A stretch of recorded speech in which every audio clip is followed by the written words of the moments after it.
Friends, welcome to பென்சி vlog. இன்றைக்கி நான் ஒரு பிராய்லர் சிக்கன் கிரேவி தான் ஃப்ரெண்ட்ஸ் செஞ்சுருக்கேன். அதுக்கான வீடியோ தான் அப்லோட் பண்ணியிருக்கேன். பாருங்கள், அதுக்கு என்னென்ன தேவைன்னு பார்க்கலாம். பாருங்கள், 1/2 ஸ்பூன் ஜீரகம், 1/2 ஸ்பூன் மிளகு, பாருங்கள் இஞ்சி பூண்டு கொஞ்சம் எடுத்து வச்சுருக்கேன். குழம்புக்கு தேவையான அளவு 5-6 பூண்டு, கொஞ்சமாக இஞ்சி. இதெல்லாம் எதுக்குன்னு பார்த்தீங்கன்னா மசாலா அரைக்கிறதுக்காக. அதுக்கப்புறம் பார்த்தீங்கன்னா சின்ன வெங்காயம் ஒரு 5-6 எடுத்து வச்சுருக்கேன். இது எல்லாமே மசாலா அரைக்க போகிறோம். அதுக்காக தக்காளி எடுத்து வச்சுருக்கேன் 3. பார்த்திங்கன்னா இதில் ஒரு 3 குட்டியாக 3 பட்டை வச்சுருக்கேன், 2 லவங்கம் வச்சுருக்கேன். இதெல்லாம் போட்டு இப்போ நம்ம மசாலாக்காக தாளிக்க போகிறோம், மசாலா அரைக்கிறதுக்காக. இப்போ நான் இதை கொஞ்சமாக எண்ணெய் ஊற்றிக்கிறேன். 2 ஸ்பூன் எண்ணெய் ஊற்றிட்டு இப்போ இதில் அந்த பட்டை லவங்கலாம் இருக்குது இல்லைங்களா, அதை ஃபஸ்ட்டு நம்ம எண்ணெயில் பொரிச்சிடலாம். பாருங்கள், பட்டை லவங்கம் போட்டுக்கிட்டேன்.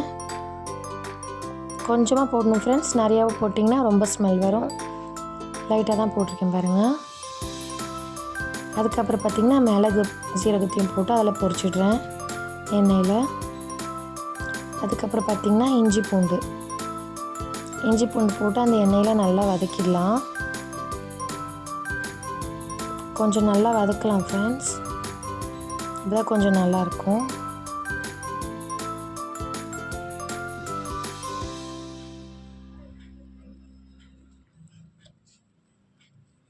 இதுக்கப்புறம் பார்த்திங்கன்னா சின்ன வெங்காயம் ஆட் பண்ண போகிறேன். இது கொஞ்சம் நல்லா வதக்கிட்டு ஆட் பண்ணுறேன். பச்சை ஸ்மெல்லாம் போகிற அளவுக்கு வதக்கிடுறேன்.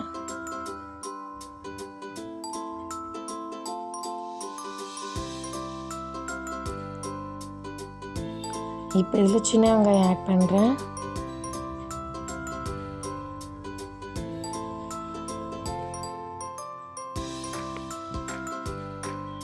இந்த சின்ன வெங்காயம் நல்லா வதங்கட்டும். அதுக்கப்புறம் தக்காளி ஆட் பண்ணிக்கலாம்.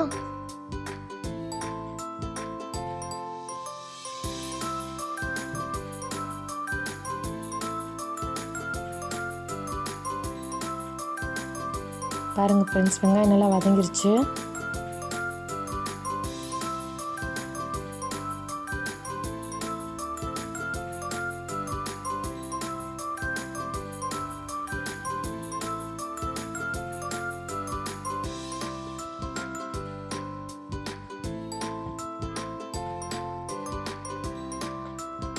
இப்போ நம்ம தக்காளி ஆட் பண்ணிக்கலாம்.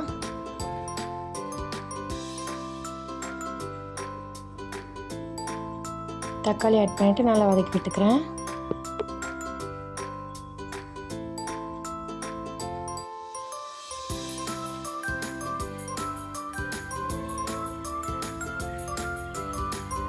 தக்காளி நல்லா வதங்கினதும் கேஸ் ஆஃப் பண்ணிட்டேன் ஃப்ரெண்ட்ஸ்.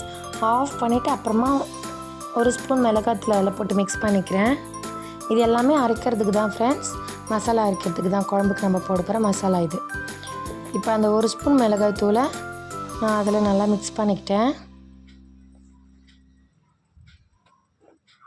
அப்புறம் பார்த்திங்கன்னா கொஞ்சமாக ஒரு சின்ன ஸ்பூன் இருக்கு இல்லைங்களா, அதில் கொஞ்சமாக கசகசா, பாருங்கள் கசகசா ஒரு சின்ன ஸ்பூன் அளவுக்கு நான் ஆட் பண்ணிக்கிறேன். இதை நான் கேஸ் ஆஃப் பண்ணி வச்சுட்டு மிளகாத்தூள் ஆட் பண்ணிவிட்டு வீட்டு மிளகாத்தூள் 1 ஸ்பூன் ஆட் பண்ணிவிட்டு வீட்டு மிளகாத்தூள் ஆட் பண்ணிட்டதுக்கு அப்புறமா தான் இந்த கசகசா ஒரு குட்டி ஸ்பூனில் ஆட் பண்ணிடுறேன். ஆட் பண்ணிவிட்டு அப்புறம் பார்த்திங்கன்னா இதெல்லாம் போட்டு ஆறினதும் மிக்ஸி ஜாரில் போட்டு அரைச்சிக்கலாம். இது போல் ஒரு மிக்ஸி ஜாரில் போட்டு நான் அரைச்சிக்கிறேன். இதை நம்ம ஃபேன்லேயே பார விட்டுடலாம். அப்புறம் இந்த மிக்ஸி ஜாரில் இதெல்லாம் போட்டு அரைச்சிக்கலாம். அடுத்தது பார்த்திங்கன்னா தாளிப்புக்கு காட்டுறேன். தாளிப்புக்கு நான் ஷோ பண்ணுறதெல்லாம் இவ்வளோ தான் ஃப்ரெண்ட்ஸ், கொஞ்சம் தான் போட்டு தாளிக்க போகிறோம். கொஞ்சமாக சோம்பு 1 ஸ்பூனு, வெங்காயம் ஒரு 5-6 சின்ன வெங்காயம், 2 தக்காளி, கொஞ்சமாக கருவேப்பிலை, இதெல்லாம் போட்டு தாளிச்சிக்கலாம்.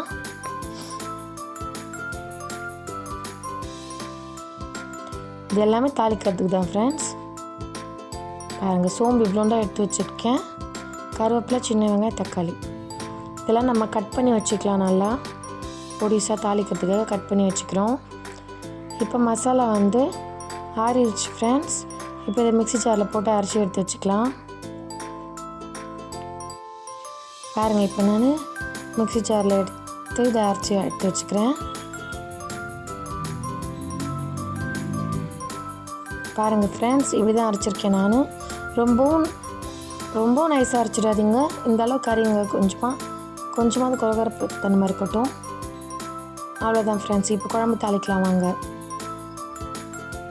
ஒரு 4 ஸ்பூன் கிட்ட நான் கடலை எண்ணெய் ஊற்றிக்கிட்டேன்.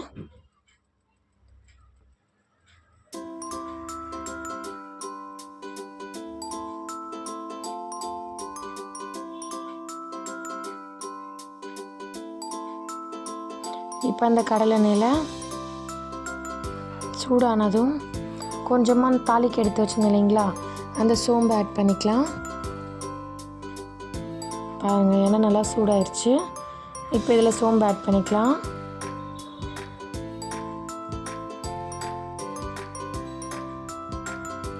சோம்பு ஆட் பண்ணிவிட்டு கருவேப்பிலை ஆட் பண்ணிக்கிறேன்.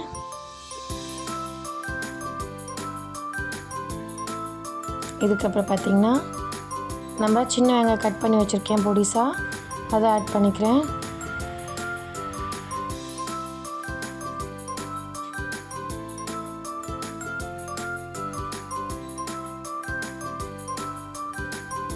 வெங்காயம் நல்லா வதங்கினதும் கலர் மாறினதும் தக்காளி ஆட் பண்ணிக்கலாம்.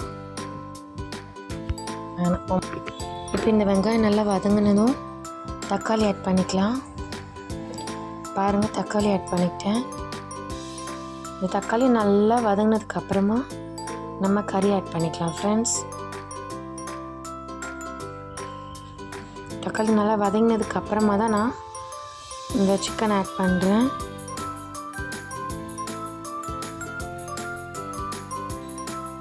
சிக்கன் ஆட் பண்ணிவிட்டு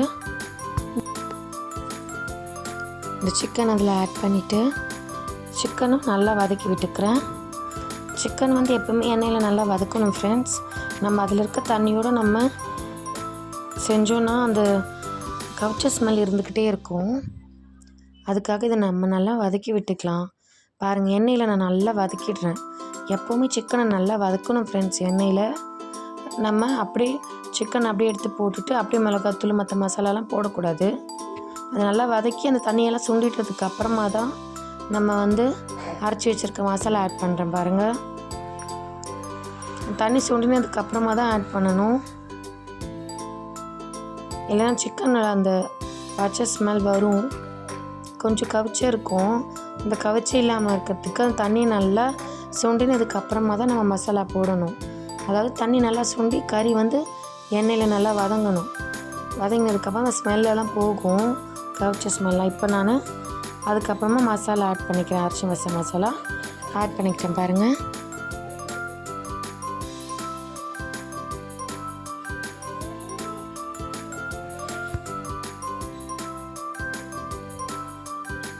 ஆட் பண்ணிட்டேன். இப்போ இந்த மசாலாவையும் நல்லா மிக்ஸ் பண்ணி விட்டுக்கிறேன். அரைச்சி வச்ச மசாலாவை இது ஒரு 5 நிமிஷம் சிம்மில் வச்சு இந்த மசாலாவையும் நல்லா வதக்கணும் ஃப்ரெண்ட்ஸ். பாருங்கள், நல்லா சுண்டிற அளவுக்கு நான் கலர் மாறுற அளவுக்கு இந்த மசாலாவையும் நல்லா வதக்கிடுவேன்.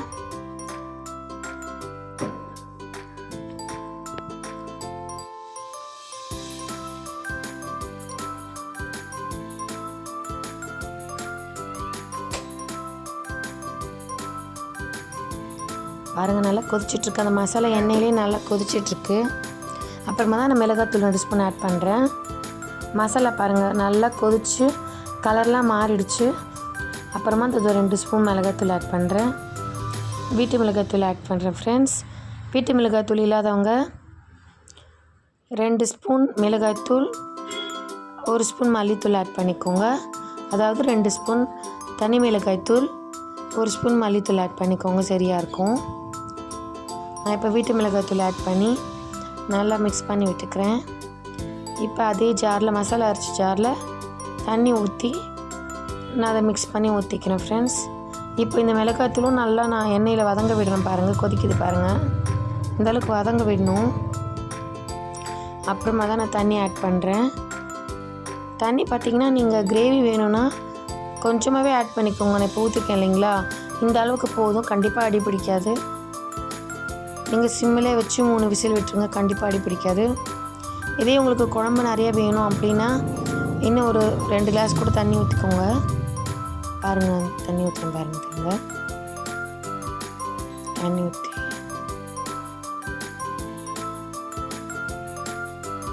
மிக்ஸ் பண்ணி விட்டுக்கிறேன்.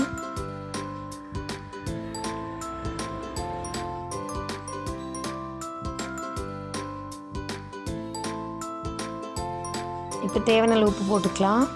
நான் இந்த சின்ன ஸ்பூனில் 2 ஸ்பூன் உப்பு போட்டுக்கிறேன் ஃப்ரெண்ட்ஸ். பாருங்கள், 2 ஸ்பூன் போட்டுக்கிட்டேன்.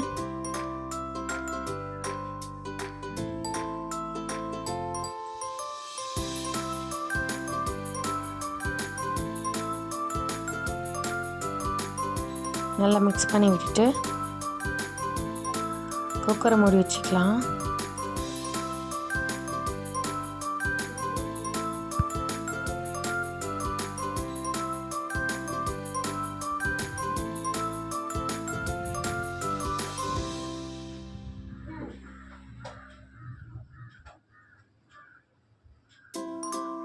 குக்கரை மூடி வச்சுக்கலாம்.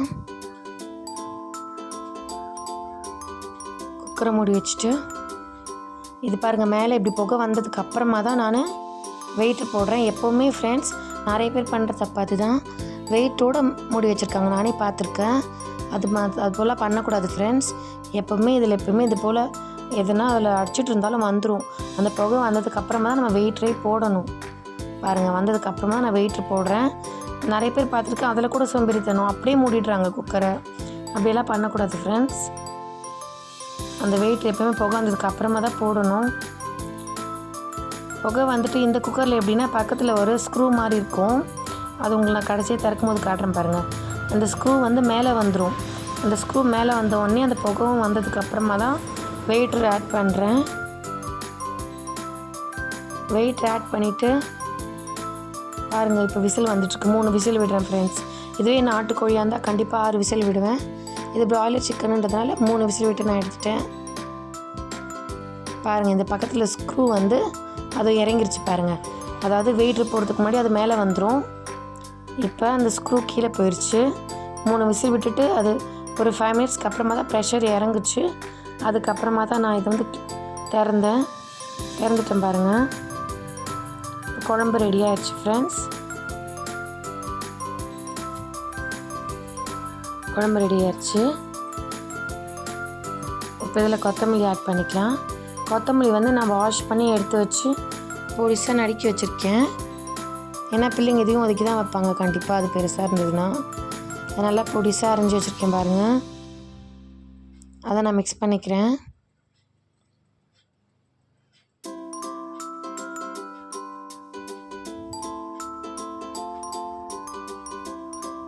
நல்லா மிக்ஸ் பண்ணி விட்டுக்கலாம். அவ்வளோதான் ஃப்ரெண்ட்ஸ், சிக்கன் குழம்பு ரெடி ஆயிடுச்சு. ஆரோக்கியமான சிக்கன் குழம்பு.